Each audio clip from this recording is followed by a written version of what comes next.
I finished Clair Obscur Expedition 33 a couple of weeks ago, and honestly it's taken me a while to process what I experienced. It's rare for a game to blend combat, visuals, and a narrative this deep. It tackles stuff like memory, grief, and well, deeper stuff that I can't go into in a spoiler-free review. So let's talk about why this game left me speechless, and why it might stick with you long after the credits roll. Let's talk about Clair Obscur Expedition 33. First, I need to explain that this is an indie game that sort of came out of nowhere, at least for me. By now it's the stuff of legend, but apparently some mid-tier developer at Ubisoft was bored out of his mind and stuck in a rut in the belly of that beast, and decided to break free and start his own studio. He surrounded himself with like-minded talent, but from the sound of it, none of them were all that experienced in game development. He hired the writer online, like on Reddit or something, and the story is he hired the musical composer off of Fiverr. If you don't know much about this game, that might not sound that amazing, but believe me when I tell you, this is some of the best writing I've seen in a video game. And the soundtrack? One of the songs has over 11 million plays on Spotify alone. This is monumental stuff. Clair obscur, trouble de rature, trouvera effet. Clair obscur, bordé aux peintures, trouvera sans elle. Now this team got funding somewhere because the game features an all-star cast of actors. It stars Charlie Cox of Daredevil fame, Ben Starr from Final Fantasy XVI, and a lot of other stuff. And oh, by the way, it also stars Andy Serkis and a bevy of other voices you might know from Baldur's Gate 3, Elden Ring, that sort of thing. To put it simply, there's nothing amateur about the final product here. It's a turn-based JRPG inspired by series like Final Fantasy and Persona, but it really doesn't feel like those games, at least not to me. This almost felt like a tactics version of a Soulslike game, because there's a lot of dodging, parrying, and studying your opponent's movements and attack patterns, which is a challenge for me because I've never really been a fan of that sort of combat, and I suck at parrying in every game I've ever played. And speaking of me, I need to explain that a few years ago I had never really played a JRPG. For some reason, they were never really on my radar back in the 90s and 2000s when these things roamed freely. But more recently, I played Chained Echoes, Final Fantasy VII on the original PlayStation, Sea of Stars, Final Fantasy I, and I've dabbled in Persona 5, Chrono Trigger, Tales of Arise, Super Mario RPG, and a handful of others. I just want you to understand that I'm no JRPG aficionado, but I do have some context in these games. And now the hard part. The reason the review for a game this good has taken so long to create is just, where do I begin? Let me start with the thing that got me interested in the first place, the premise of the game, because it's absolutely insane. So imagine living in a French city that's been split from the mainland and dropped in the middle of the ocean. Everything around you is fractured and broken, and across the sea you can see a monolith with a number painted onto it. Each year a giant witch, referred to as the Paintress, paints a new number that's counting down, and on the day that year's number is painted, everyone who is that age vanishes away like Thanos snapped his fingers. So when your number, your age, is painted on that monolith, you know you have exactly 1 year before you too will dissolve away. No one on the island knows what happened or who the Paintress is, but they've lived their lives here and watched everyone older than them disappear into thin air. Each year, a group of people who know they're on their last year form an expedition to travel to the monolith to try to figure this thing out. And that's where our story starts. Our hero is 33 years old, and the number 33 has just gone up. It's his turn to join the expedition and make his way across the sea. Now, first of all, that's one hell of a premise. I'd love to hear the elevator pitch for this thing when it was just getting off the ground. Like, how do you describe that to an investor? But the thing is, gamers get it. I remember seeing this thing when it was announced at the Xbox Game Showcase in 2024, and it felt like a splash of water in the face. In a sea of remakes, reboots, live service games, and yearly releases from stale franchises, this thing was fearless. It wanted to be as weird and creative as the games that inspired it.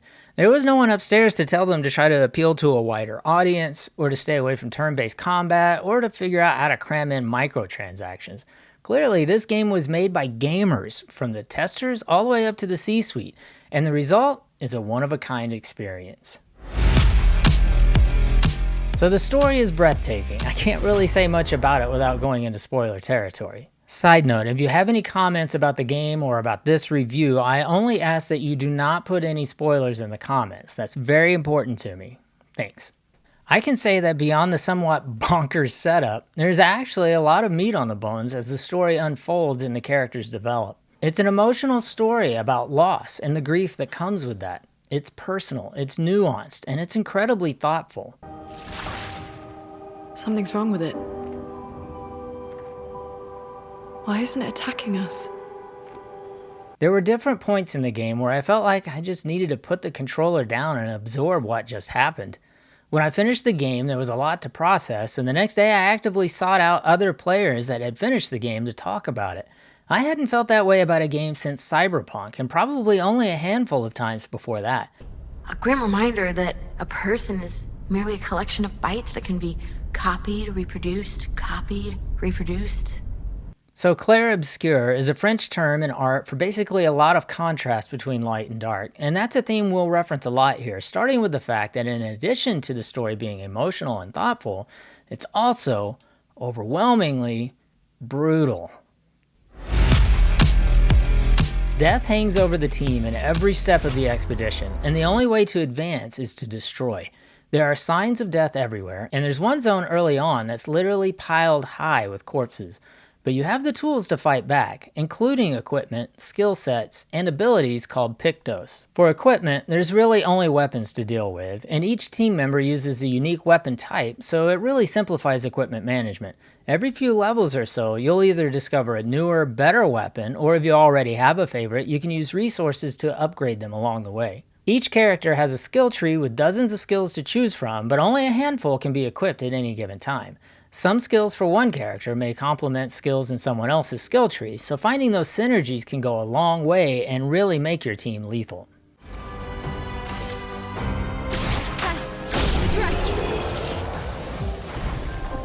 Lastly, you have abilities you can pick up along the way, and these are called Pictos. Each Pictos has some sort of offensive or defensive advantage, and each expedition member can equip a certain number of Pictos. It's a little complicated, but each Pictos can be used by other team members once they've won enough battles with that particular Pictos. Only now they're referred to as Luminas. I think I said that right. So the combination of weapon abilities, skill sets, Pictos, and Luminas becomes a really engaging way of crafting your own mixes of bonuses and abilities that complement your playstyle. For me, I found one character to be a really good healer, another a tank, and others as hard-hitting as I could make them. You can only go into battle with 3 members at a time, and I routinely switched out my team for different situations, but I usually had 2 heavy hitters and a healer.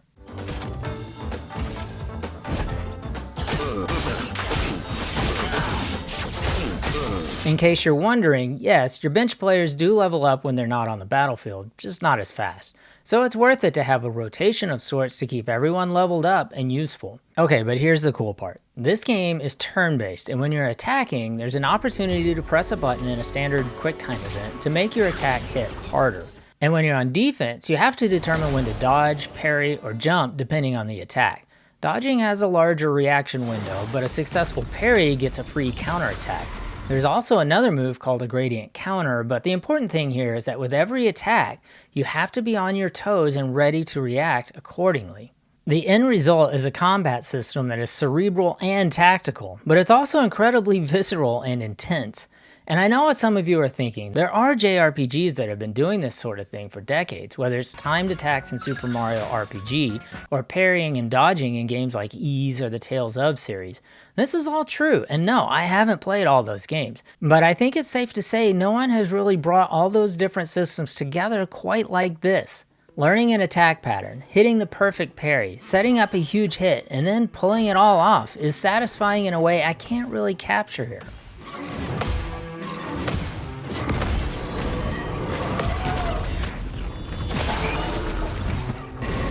So can you enjoy this game if you suck at parrying? I'm living proof that you can, and I actually have a short about just that, so be sure to check it out if your dodging and parrying is as dodgy as mine.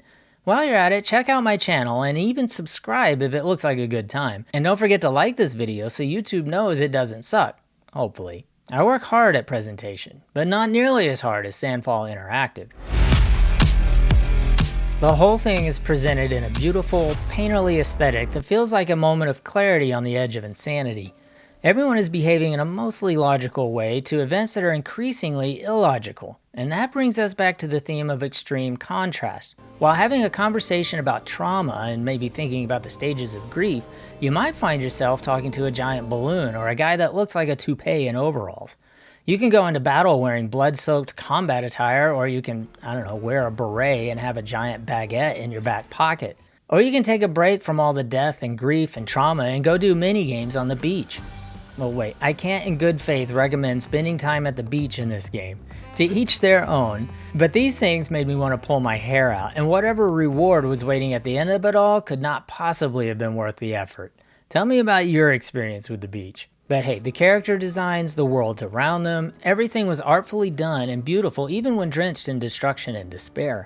Hauntingly beautiful, which is also a great way to describe the soundtrack. So we've talked about the absolutely fascinating story. We've talked about the one-of-a-kind combat that might be as good as any turn-based combat before it, and we haven't even talked about what might be the most stunning achievement this game has to offer: the soundtrack.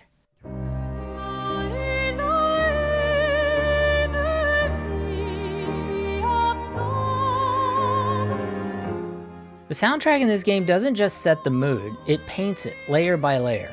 It's haunting in the best way possible, not horror movie eerie, but emotionally resonant. It lingers.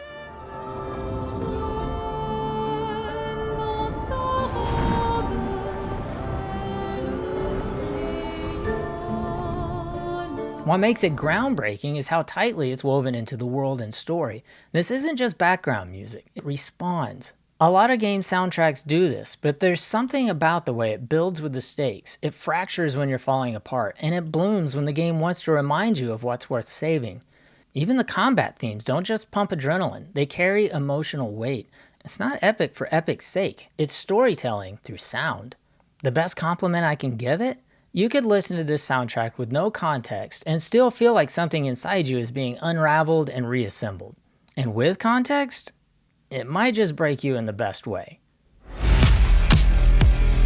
I don't know if I've ever considered a game a perfect 10 out of 10, and this one is no different. I already mentioned the awful mini-games at the beach, but those are perfectly, and thankfully, skippable.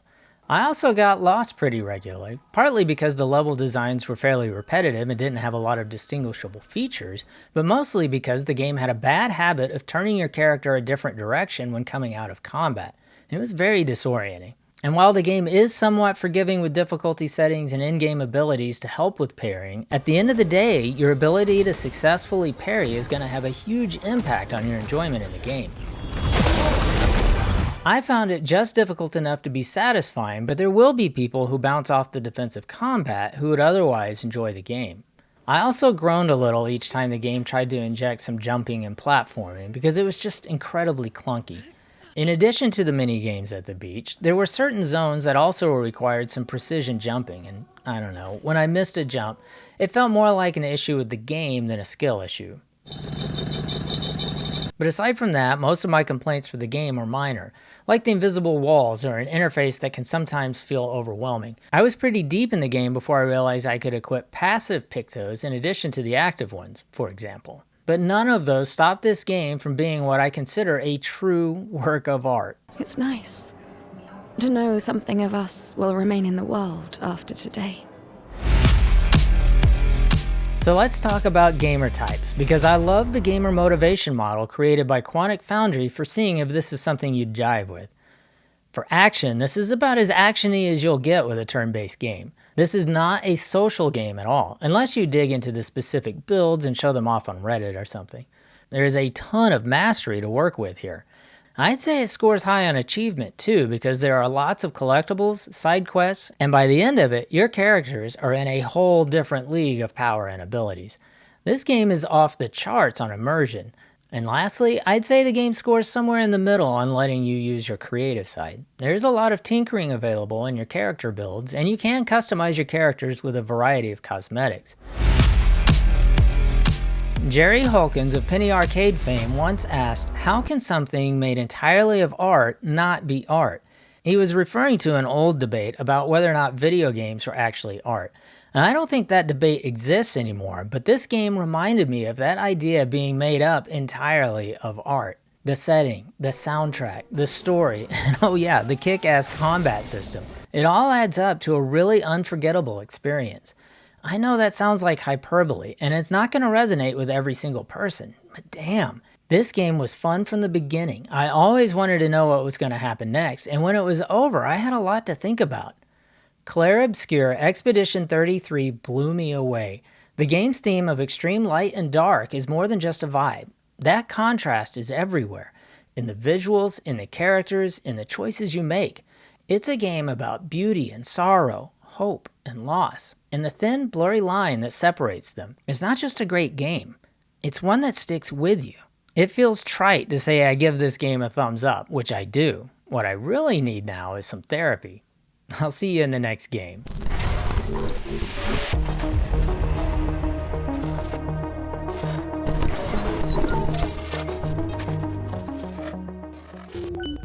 And hey, if you've made it this far, you might be interested to know that my channel has a store with some t-shirts and stickers and mugs and all that good stuff. So yeah, poke around, see if there's anything you like.